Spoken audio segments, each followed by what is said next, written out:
중소벤처기업 진흥공단 김주영 교수께서 대퇴사 시대에 맞서는 MG케어 교육과정을 발표하겠습니다. 큰 박수로 맞이해 주시기 바랍니다.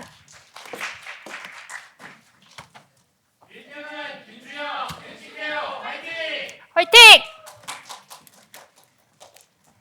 네, 안녕하세요. 대퇴사 시대에 맞서는 MG케어 과정을 소개드릴 중소벤처기업진흥공단 인재경영실 김주영 과장입니다.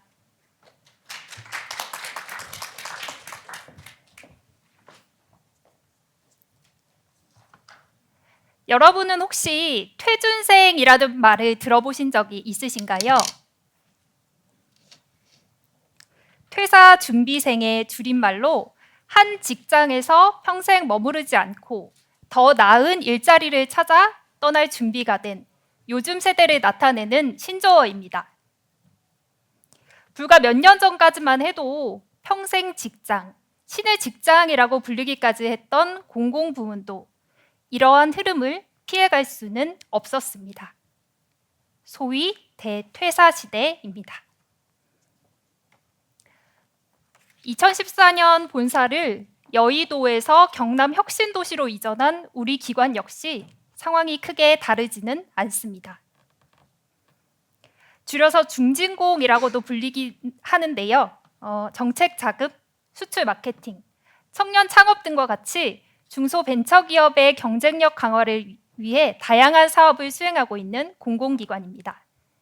그간 사업 성과를 인정받아 최근 10년 사이에 조직 규모가 67%나 성장했습니다. 하지만 이러한 양적 성장에도 불구하고 기뻐할 수만은 없는 다양한 문제들이 생겨났습니다. 2014년 제가 입사할 때까지만 해도 신입 직원 채용 경쟁률이 177대 1에 달했지만 본사 이전 10년 차인 2024년에 경쟁률이 69대 1까지 떨어졌습니다. 반대로 신입 직원 퇴사율은 19년 25%를 넘어섰습니다.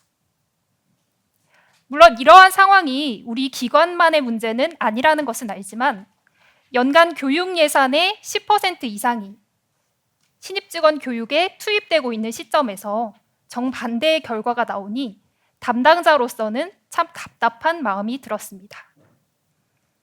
조직의 3분의 1 이상을 차지하는 MZ세대를 잡을 방법을 찾아야만 했습니다.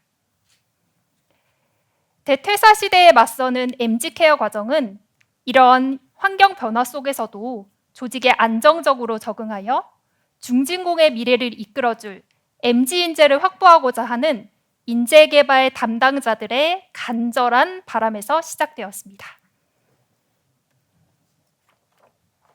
신입 직원의 직무 전문성 강화와 조기 안착 지원이라는 핵심 목표 달성을 위해 저희는 4가지의 요소를 반영코자 했습니다.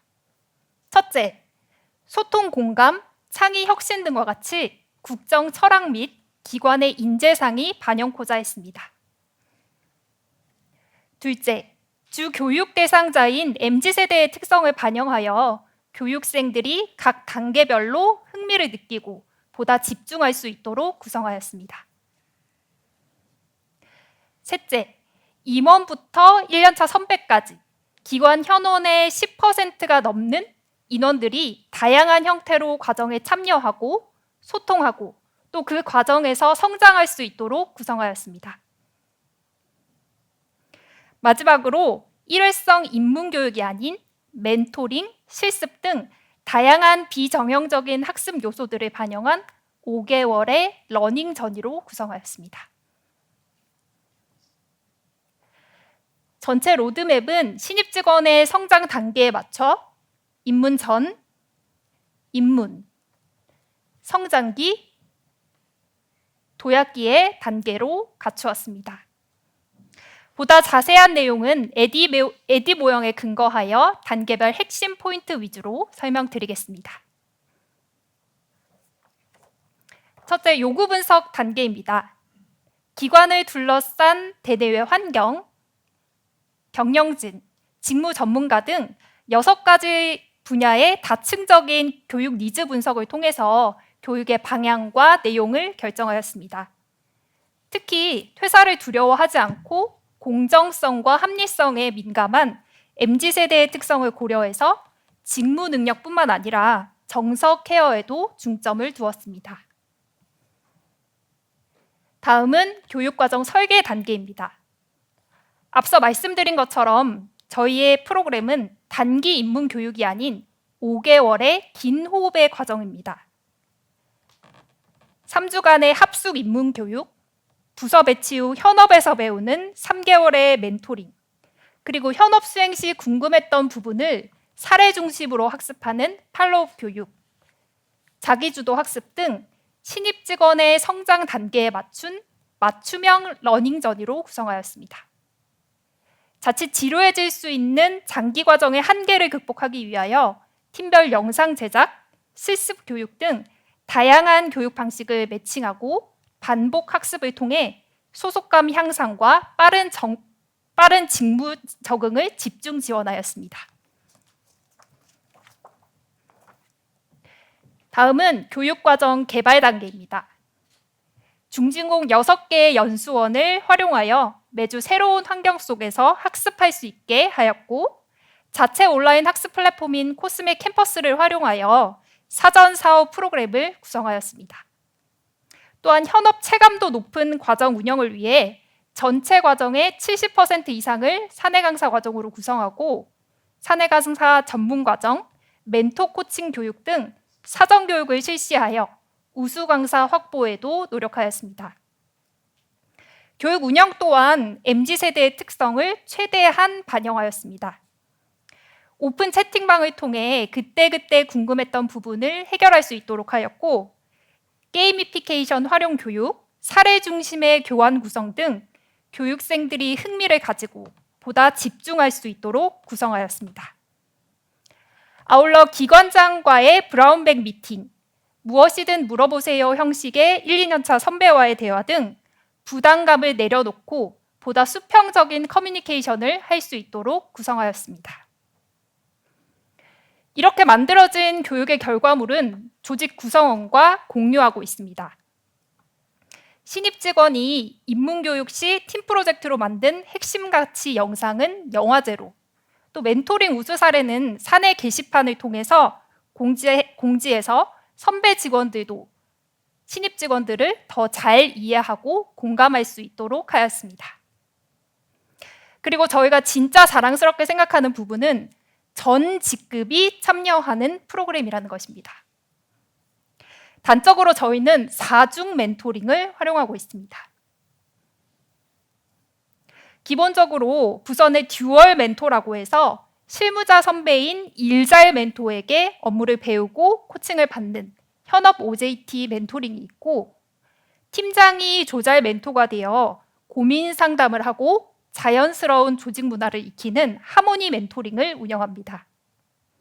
여기에 부서장과 함께하는 리버스 멘토링을 통해 세대 간 이해와 공감대를 높이고 있습니다. 특히 올해는 본사 부서 신입 직원들의 현장 이해도 향상을 위해 지역 조직으로 파견을 보내는 현장 멘토링까지 운영하고 있습니다. 사진으로 보시는 것처럼 이렇게 다양한 멘토링을 수행하고 있고요. 첫 번째 사진은 일잘 멘토와 업무 관련된 내용을 학습하고 발표하는 내용이고, 두 번째는 일잘 멘토를 포함한 부서원과 맛집 탐방을 하는 하모니 멘토링입니다. 리버스 멘토링을 통해 부서장의 퍼스널 컬러를 직접 진단해 보기도 하고요. 본사 부서 신입 직원이 현장으로 나가 기업 평가를 직접 체험해 보는 사진도 확인하실 수 있으십니다. 이처럼 5개월의 체계적이고 세심한 관리 속에서 신입 직원들은 중진공의 일원으로 성장하게 됩니다. 안정적인 교육 운영을 위해 대상자별 그리고 교육 단계별 계획에 따라 운영하고 있는데요. 특히 운영자 부분은 단계별 체크리스트 점검과 담당자 간 공유로 차질 없는 교육 운영을 위해 노력하고 있습니다. 교육계의 VIP라고 불릴 만큼 중요한 교육이고 또 장기 교육인 만큼 이 모든 과정은 부서 간 긴밀한 협조를 통해 운영됩니다. 교육 주관 부서인 인재경영실 외에도 현장 부서, 연수원 등 각 부서가 사내 강사, 멘토, 교육시설 지원 등으로 적극적으로 협업하고 있습니다. 그 결과 MZ케어 프로그램에 기관 현원의 10%가 넘는 144명이 참여하는 말 그대로 전사적인 차원의 교육을 운영할 수 있었습니다. 다음은 교육과정 평가 부분입니다. MZ케어 프로그램 도입 이후 교육 만족도는 지속적으로 상승하여 24년 채용 기수는 5점 만점에 4.78점을 기록하였습니다.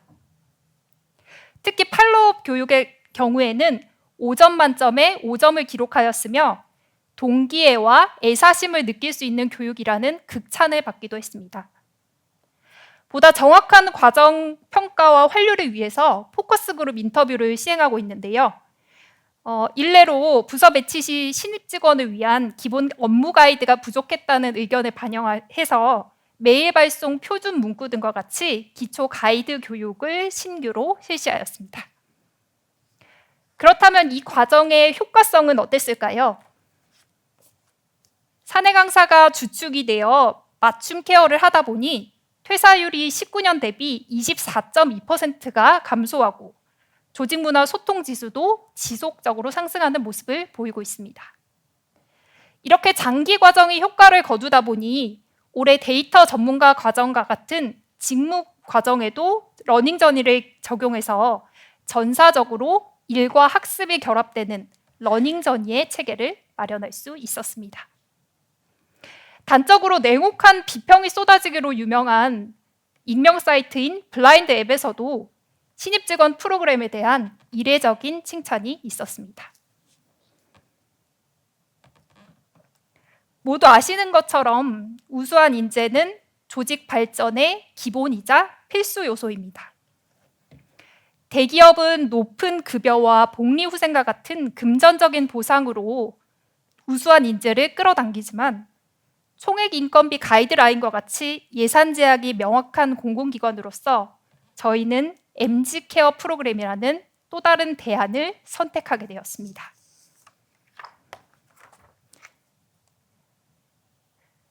MZ케어 프로그램은 회사가 일방향적으로 제공하는 단순한 인문교육이 아닙니다. 조직 구성원 모두가 함께 참여하고 소통하는 커뮤니케이션 프로그램이자 조직의 지속적인 관심이 구성원들에게 얼마나 중요한지를 보여주는 케어 리더십의 대표 사례라고 말씀드리고 싶습니다. 2019년 기준으로 해서 수도권 소재 153개의 공공기관이 지방 이전을 완료하였습니다. 정부 부처까지 포함하면 그 수는 더욱 많을 것입니다. 본사 근무와 본사 기피 현상과 순환 근무 등과 같이 공공 부분에 대한 매력도는 지속적으로 떨어지고 있는 현실에서 중진공의 MZ케어 과정은 저희와 비슷한 고민을 가지고 있는 공공기관 그리고 공직 분야에도 인사이트를 제공할 수 있는 교육이라고 소개드리고 싶습니다.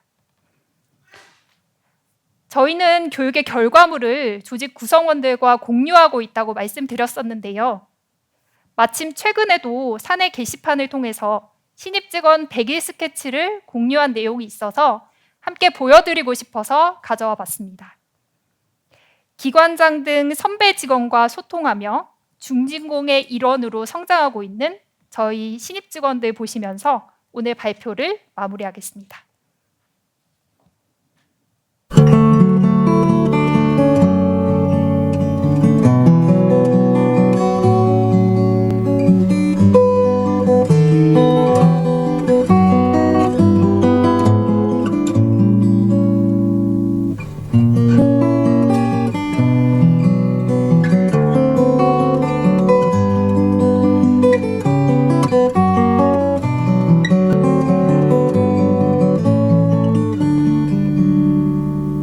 발표 마무리하겠습니다. 감사합니다.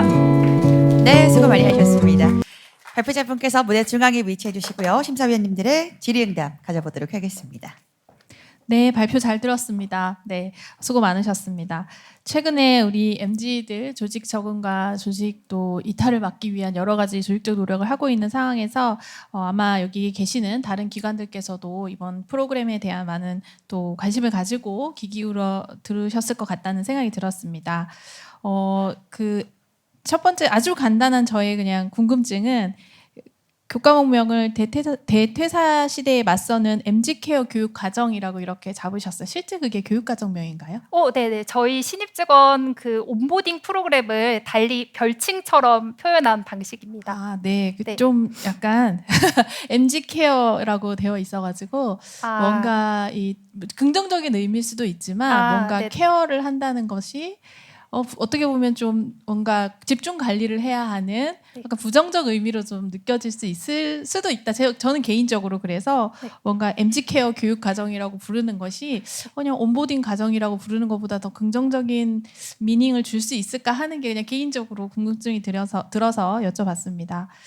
제가 좀 궁금한 사항은 이제 두 가지가 있는데요. 첫 번째는 여러 가지 요구 분석들을 시행을 해 주셨더라고요. 과정을 설계하는 과정에서 여러 가지 정책 분석이나 환경 분석 그리고 학습자 분석 등을 하셨는데 특히 이 과정 같은 경우에는 신입사원들을 대상으로 하는 정말 이 중진공에 맞춤화된 온보딩 과정을 만들기 위한 거기 때문에 학습자 분석을 하셔서 MZ세대의 특성에 대한 것들은 잘 담아주셨던 것 같은데 그것도 좋지만 좀 더 깊이 들어가자면 중진공에 근무하는 우리 신입사원들이 가지고 있는 정말 신입 교육 과정에 대한 니즈가 뭘까 하는 측면에서 어떠한 이제 결론들이 좀 도출되셨고 그것들을 교육 과정에 또 녹이셨는지 하는 부분이 좀 궁금했고요.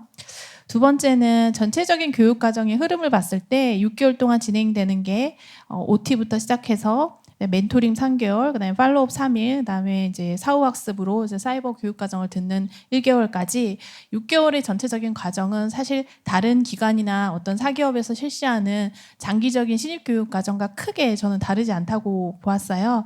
그런데 좀 특징적인 것은 이제 중간에 멘토링을 뭐 OJT 멘토링, 하모니 멘토링, 리버스 멘토링, 현장 멘토링까지 다양한 이제 멘토링을 수행한다는 측면에서 좀 특징이 있는 것 같은데 사실 멘토링이라고 하는 것은 어떻게 보면 이제 신입사원이나 조직에 이제 경력사원이 신입사원에 들어왔을 때 경력에 대한 어떤 상담이라든지 조직의 직무에 대한 지식이나 기술을 좀 더 쉽게 이제 선배로부터 혹은 잘 아는 어떤 숙련자로부터 좀 배울 수 있는 그런 어떻게 보면 장기적인 차원의 케어 프로그램이라고 한다면 지금 여기서 하고 있는 하모니 제가 잘 궁금해서 여쭤보는 겁니다. 하모니 과정이나 이런 현장 멘토링이나 이런 것들은 단순히 1, 2회 정도의 어떤 만남이라든지 어떤 특강의 형태라든지 대화의 형태로에 그치는 그런 멘토링은 아니었을까. 정말 멘토링의 목적을 좀 충분히 잘 살린 그런 교육 과정이 좀 프로그램이 진행되었나 하는 부분에서 좀 궁금증이 있어서 그런 멘토링, 다중 멘토링에 대한 이야기들을 좀 더 들어보고 싶습니다. 네. 일단 그 첫 번째로 위원님이 말씀해 주셨던 부분은 저희가 이제 그 프로그램 명에 대한 부분입니다. 그거는 이제 저희가 이제 교육 과정을 소개해 드리고 싶어 가지고 제출하면서 출품을 위해서 만들어낸 제목인 거고요. 저희 중진공 온보딩 프로그램이라고 해 가지고 신입 직원 교육명은 정식 명칭은 그걸로 활용을 하고 있습니다. 그리고 신입 직원 교육에 있어서 신입 직원들의 그 실제 니즈를 좀 반영을 했으면 좋겠다라는 말씀이셨던 것 같은데 그 사실 저희가 이제 새로 들어오는 신입 직원들 외에도 그 전 기수들을 대상으로 포커스 그룹 인터뷰를 하고 있기 때문에 그 부서에서 실제로 그 활동 업무를 하면서 실제로 필요한 그 요소라든지 업무라든지 또 그리고 교육에 있어서 뭔가 좀 부족했던 거나 더 보완이 됐으면 좋겠다라고 했던 부분들을 그 다음 기수에 담고 있고요. 그리고 또 그 부서 안에서 또 멘토분들을 대상으로 해가지고 별도로 또 그 포커스 그룹 인터뷰어의 그 분야로 들어가게 되거든요. 그래서 그분들한테도 실제 이 직무 수행 시에서 필요한 부분이 어떤 건지, 어떤 교육이 부족했는지, 더 넣었으면 좋겠는지 이런 부분들을 두루 넣어가지고 다음 기수에 또 반영해서 프로그램을 기획하고 있습니다. 그리고 두 번째 그 멘토링 부분을 말씀해 주셨는데 사실 이게 그 단편적으로 여기에 소개를 해드리다 보니까 뭐 맛집을 탐방하고 뭐 이런 부분들만 보여드렸는데 사실 그 신입 직원들이 부서에 제일 처음으로 배치가 되면 본인이 그 누군가에 의해서 이제 케어를 받고 그리고 이제 뭔가 누군가 그 멘토라는 존재가 있다는 것 자체가 이제 심적으로 의지가 되는 부분이 있거든요. 그러다 보니까 이제 뭐 예를 들어서 옆 부서에 같이 이렇게 협업을 해야 되는 존재들이 그 분들이 있는데 이제 멘토링 활동을 통해서 부서 안도 있지만 부서 외의 분들이랑도 이제 그 교류를 하고 이러다 보면 다음번에 업무를 처리하는 데 있어서도 굉장히 도움이 많이 된다는 의견을 많이 받았기 때문에 단편적으로 수치로 뭐 몇 회 이런 부분이 중요한 게 아니고 이제 모임을 할 수 있는 그런 기회들을 제공한다는 게 그런 부분이 훨씬 더 중요하다고 생각을 해서 그런 부분을 포인트로 두고 있고요. 저희가 요 멘토링 프로그램 외에도 신입 직원들이 이제 그 5개월의 총괄 그 온보딩 프로그램이 끝나고 나서도 이제 뭐 자기주도 학습이라든지 그 외에 리텐션 교육이라든지 뭐 이런 교육들도 후속 교육들도 같이 있거든요. 그러니까 여기서 신입 직원 교육에서만 끝나는 게 아니라 연계해가지고 또 다른 교육들이 이어진다는 부분도 함께 참고해 주셨으면 좋겠습니다. 네, 발표 잘 들었습니다. 저도 아무래도 이제 전 직원이 참여하는 프로그램으로서 이게 사중 멘토링이라고 설명 주신 부분이 굉장히 인상적이었고 실제 그 멘토링이 어떤 방식으로 운영되는지에 대해 궁금증이 있었는데 네. 지금 설명을 주셔서 잘 이해가 됐던 것 같습니다. 근데 발표 내용 중에서 이 멘토링에 이제 전체 내부 직원의 한 10.4% 정도가 참여하는 굉장히 전사적인 프로그램이다라고 말씀을 주셨는데요. 근데 이제 뭐 리버스 멘토링의 내용으로 이제 설명해 주신 부분들이 이제 부서장의 퍼스널 컬러를 진단한다던가 이런 부분들도 포함하다 보니까 아무래도 이렇게 전 직원분들이 참여함에 있어서 좀 부담되는 부분도 있고 어떻게 보면 좀 거부감을 느끼는 부분들도 있으면서도 또 이렇게 이런 분들 다른 어떤 내부 직원들의 참여를 이끌어내기 위한 나름의 어떤 고민이나 전략들이 저는 좀 필요한 것들이 아닌가라는 생각이 좀 들었습니다. 그래서 혹시 그런 멘토링의 전반적인 운영들에 있어서 혹시 고민하셨던 지점이나 또 이런 부분들을 좀 성공적으로 신입 직원들이 적응하는 것뿐만 아니라 내부 직원들도 사실 이 멘토링을 통해서 얻어가는 것이 있어야 된다는 생각이 들거든요. 맞습니다. 그런 부분에서 혹시 조금 더 중점적으로 노력하고 계신 부분들이 있다면 좀 설명을 부탁드리겠습니다. 네. 그 말씀 주신 것처럼 저희가 이제 전사적으로 많은 인원들이 내부 직원들이 포함이 되는 이유는 그 신입 직원들뿐만 아니라 이제 그 경영진이건 그 일선 부서에 계시는 그 직원들이건 이 신입 직원의 교육의 중요성에 대해서 굉장히 공감을 많이 하고 있으시다는 부분이거든요.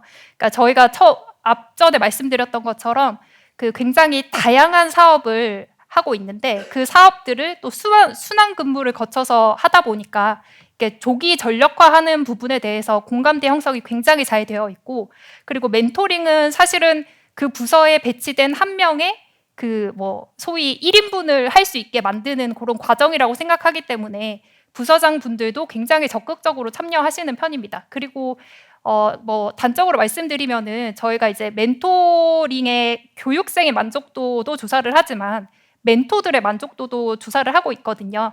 근데 그분들의 만족도가 4.8 정도 되는 정도니까 그 함께 참여하시는 분들도 만족하는 멘토링이라고 저희가 한번 소개를 드리고 싶습니다. 네.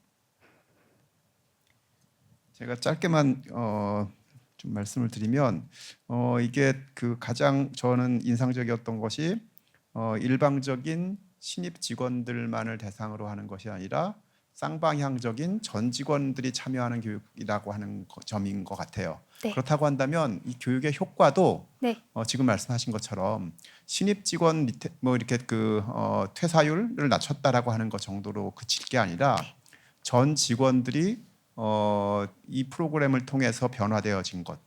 그러니까 신입 직원뿐만 아니라 다른 그 신입이 아닌 구성원들도 이 프로그램을 통해서 신입 직원들을 이해할 수 있고 더 뭔가 이렇게 변화된 모습들이 있어서 조직 전체가 뭔가 조직력이 강화됐다라고 하는 그런 방식으로 교육의 효과를 훨씬 더 넓게 보고 그것을 잘 어필하시면 이 프로그램은 조직 그 기관 안에서 굉장히 그 뭔가 우수한 프로그램으로 인정받으실 수 있지 않을까라는 생각이 듭니다. 네, 그 교수님 말씀처럼 저희도 이런 그 직접적인 교육에 대한 직접적인 효과 외에도 그 그 저희가 조직문화 소통지수라고 해가지고 뭐 우리 기관의 리더들은 뭐 소통이 잘 된다 뭐 이런 그런 지수들을 포함하고 있습니다. 그래서 그 소통 문화 지수가 아까 발표에도 잠시 소개드렸는데 지속적으로 상승하는 모습을 보이고 있거든요. 근데 그 대상자 그 응답을 하는 대상자 자체가 5급의 그런 신입 직원들을 포함한 사원들이 대상자가 되거든요. 그러니까 이제 전체적으로 조직의 문화가 조금씩 바뀌고 있다라는 거를 그 체감을 하고 있는 분들이 훨씬 많아지고 있는 그런 상황입니다. 네, 알겠습니다. 감사합니다. 네, 질의응답 마무리하도록 하겠습니다.